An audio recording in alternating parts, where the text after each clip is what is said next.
Budget को लेकर दिल्ली में व्यापारियों और कार्यकर्ताओं के लिए बीजेपी का विशेष कार्यक्रम। पूर्वी दिल्ली में भाजपा व्यापार प्रकोष्ठ द्वारा केंद्रीय बजट को लेकर एक विशेष कार्यक्रम आयोजित किया गया, जिसमें विश्वास नगर, लक्ष्मी नगर, शाहदरा, कृष्णा नगर और गांधीनगर विधानसभा क्षेत्रों से जुड़े भाजपा कार्यकर्ता, व्यापारी और पदाधिकारी बड़ी संख्या में उपस्थित रहे। कार्यक्रम का मुख्य उद्देश्य केंद्रीय बजट में व्यापार, उद्योग, एमएसएमई और मध्यम व लघु व्यापारियों के लिए किए गए प्रावधानों की जानकारी देना और उनके प्रभाव पर विस्तार से चर्चा करना था। कार्यक्रम में मुख्य अतिथि के रूप में केंद्रीय राज्य मंत्री हर्ष मल्होत्रा उपस्थित रहे। उनके साथ शाहदरा जिला अध्यक्ष दीपक गाबा, विधायक डॉक्टर अनिल गोयल, विधायक संजय गोयल और भाजपा के अन्य वरिष्ठ नेता, जनप्रतिनिधि, व्यापार प्रकोष्ठ के प्रतिनिधि और कार्यकर्ता मौजूद रहे। कार्यक्रम का माहौल उत्साहपूर्ण रहा और सभी ने केंद्रीय बजट को देश की आर्थिक प्रगति के लिए महत्वपूर्ण कदम बताया। इस बार का बजट देश की वित्त मंत्री आदरणीय निर्मला सीतारमण जी ने देश के प्रधानमंत्री नरेंद्र मोदी जी के मार्गदर्शन में जो देश को दिया, वो 2047 में भारत विकसित हो, उसकी एक बड़ी आधारशिला है। इस बार के बजट में सबसे महत्वपूर्ण बात, देश के हर वर्ग को, गरीब, युवा, महिला, किसान, medical sector, education sector, infrastructure sector, हर चीज इस लेवल तक लेकर के आए हैं और हर वर्ग के लिए, हर समाज के लिए, हर समुदाय के लिए इस बार के बजट में प्रोविजंस किए गए हैं। चाहे वो फ्रेट कॉरिडोर्स की बात हो, चाहे वो क्रिटिकल मिनरल और आयरन के कॉरिडोर्स की बात हो, चाहे नॉर्थ ईस्ट के डेवलपमेंट की बात हो, चाहे 7 बड़े हाई स्पीड रेलवे कॉरिडोर्स की बात हो, चाहे देश के अंदर कैपेक्स इंफ्रास्ट्रक्चर का जो बजट है वो अब तक का हाईएस्ट 12.2 लाख करोड़ के देने की बात हो, डिफेंस सेक्टर को 7 लाख करोड़ रुपए देने की बात हो, या अलग अलग, चाहे हमारी यूनिवर्सिटीज को अलग से एस्टेब्लिश करने की बात हो, 10,000 करोड़ से ज्यादा नए एम्स बनाने की बात हो, 3 ऑल इंडिया आयुर्वेदिक हॉस्पिटल्स बनाने की बात हो, जो ह्यूमन बिहेवियर का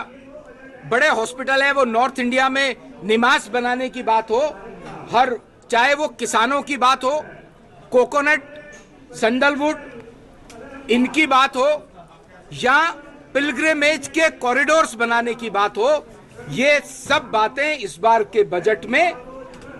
आदरणीय वित्त मंत्री जी ने प्रधानमंत्री जी के नेतृत्व में देश की 140 करोड़ जनता के लिए प्रस्तावित किया है। देखिए,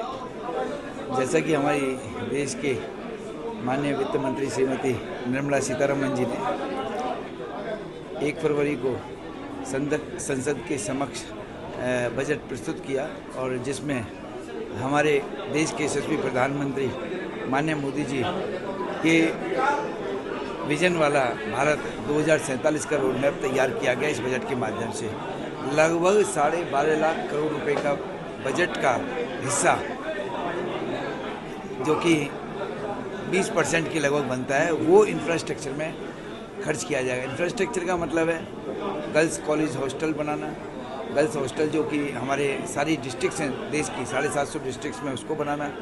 स्वास्थ्य सेवा में जो हॉस्पिटल्स हैं, डिस्ट्रिक्ट हॉस्पिटल्स हैं, उनको और सुदृढ़ करना, जिससे स्वास्थ्य सेवाएं अच्छे से रहे। बीमारी से बचाव के लिए, अवेयरनेस के लिए फंड इसमें दिया गया है। रोड इंफ्रास्ट्रक्चर डेवलपमेंट के लिए इसमें फंड दिया गया है। जहाँ सीवेज सिस्टम है, वाटर ट्रीटमेंट प्लांट हैं, 12.5 लाख करोड़ आप समझ सकते हैं, जिससे कि उद्यमियों को भी व्यवसाय मिलेगा, क्योंकि जो पैसा खर्च होगा उसके लिए कोई ना कोई प्रोडक्ट्स तो चाहिए, और इस प्रोडक्ट्स के माध्यम से हमारा जो औद्योगिक क्षेत्र है वो भी आगे बढ़ेगा, और औद्योगिक क्षेत्र आगे बढ़ेगा तो रोजगार के अनेकों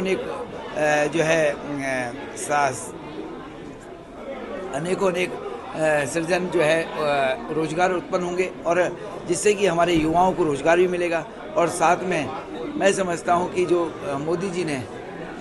10,000 करोड़ रुपए का बजट जो एमएसएमई में दिया है, जो कि MSME को और सुदृढ़ किया जाएगा, सशक्तिकरण किया जाएगा उसका उससे। और ये भी साथ में कहा है कि अब जो सरकारी कंपनियां हैं वो MSME का मटेरियल खरीदेंगी, और ऐसे ही स्टार्टअप इंडिया के लिए 10,000 करोड़ रुपये का देना, ये सब कहीं ना कहीं देश को आगे बढ़ाने का कार्य है। और मैं समझता हूँ कि 2047 विकसित राष्ट्र बनकर रहेगा और देश की जो है विश्व की तीसरी अर्थव्यवस्था बनकर रहेगी। मैं राजीव शर्मा, पेपर व्यापार है हमारा, और फेडरेशन ऑल इंडिया व्यापार मंडल जल्द सेक्रेटरी दिल्ली प्रदेश। सर क्या कहना चाहेंगे कि बजट के बाद से काफ़ी शंकाएं थी व्यापारियों में, तो आज एक व्यापार सम्मेलन करके व्यापारियों को बताया गया कि बजट में आखिर है क्या, तो लोगों को संतुष्टि हुई या क्या डाउट चल रहे थे व्यापारियों में? देखिए, व्यापार और सरकार दोनों आपस में दोनों अलग अलग रास्ते रहे हैं। इनको एक प्लेटफॉर्म पे लाने के, एक सरकार प्रोग्राम बनाती है, दूसरे के लिए बनाती है, उनको एक प्लेटफॉर्म पे लाके आज जिला शाहजहाँ ने बताया है कि सरकार ने क्या क्या उपलब्धि हमारे व्यापारी भाइयों के लिए बनाई है, और जिसके अंदर हम व्यापारी भाइयों को क्या क्या फ़ायदा होने जा रहा है, जिसके अंदर विशेष तौर से आज दिल्ली में देश के मुख्यमंत्री सहकारिता मंत्री ने भारत टैक्सी शुरू करी है। मैं आपके माध्यम से बहुत बहुत शुभकामनाएं देना चाहता हूं, जिससे भारत का ड्राइवर आज व्यापारी का पहला रूप, पहला घर, पहला दिन उसके लिए होगा। मतलब व्यापारी इस बार बजट से संतुष्ट हैं, अब कोई क्लियरिफिकेशन की जरूरत नहीं, बजट के हिसाब से बहुत अच्छा बजट है, बजट के हिसाब से व्यापारी खुश है, लेकिन व्यापार में GST को लेके भी कुछ और सुझाव आने चाहिए थे, जिसके व्यापारी को इंतजार है कि हमें बहुत जल्दी GST में भी रिलीफ आना चाहिए। देखिए, ये सिर्फ मोदी सरकार में ही पॉसिबल है कि मोदी सरकार हर विषय पर अपना रिपोर्ट कार्ड प्रस्तुत करती है। पहली बार हुआ कि रविवार को केंद्रीय बजट आया, 1 फरवरी थी। बजट एक थोड़ा सा टेक्निकल विषय है, कोई लोक लुभावनी चीज़ें उसमें एकदम से नजर नहीं आती, पर देश को चौथी अर्थव्यवस्था से तीसरी में ले जाना है, देश को नेट जीरो पे लेके जाना है, देश का जो ग्रोथ रेट है वो 7% पे रहे, फिस्कल डेफिसिट कम रहे, तो ये तय किया कि हर विधानसभा में और हर जिले और प्रदेश मुख्यालय पे बजट पे चर्चा रहेगी, बजट की बारीकियों पे बात होगी, कहीं कोई कन्फ्यूज़न है तो उसको दूर किया जाएगा। इसी संदर्भ में जो भाजपा का जो शादरा जिला है उसके तहत आज ये व्यापारी सम्मेलन हुआ। यहाँ पर 5 विधानसभा आती हैं, यहाँ के सांसद और केंद्रीय मंत्री श्री हर्ष मल्होत्रा जी ने अपनी बात रखी, पूरा बारीकी से उसको समझाया, और किसी के मन में कोई डाउट था उसके लिए भी हम सब लोग अभी बैठे हैं। ये उन्होंने बताया कि युवा शक्ति का ये बजट है, ग्रोथ से ओरिएंटेड बजट है, सॉलिड फाउंडेशन पे ये बजट है, और जो जो चीज़ें इसमें हुई वो सारी बारीकी से बताई। फिर भी किसी का कोई कन्फ्यूज़न रहा होगा तो उसको दूर किया जाएगा। टॉप स्टोरी ब्यूरो के लिए दिल्ली से रवि डालमिया की रिपोर्ट।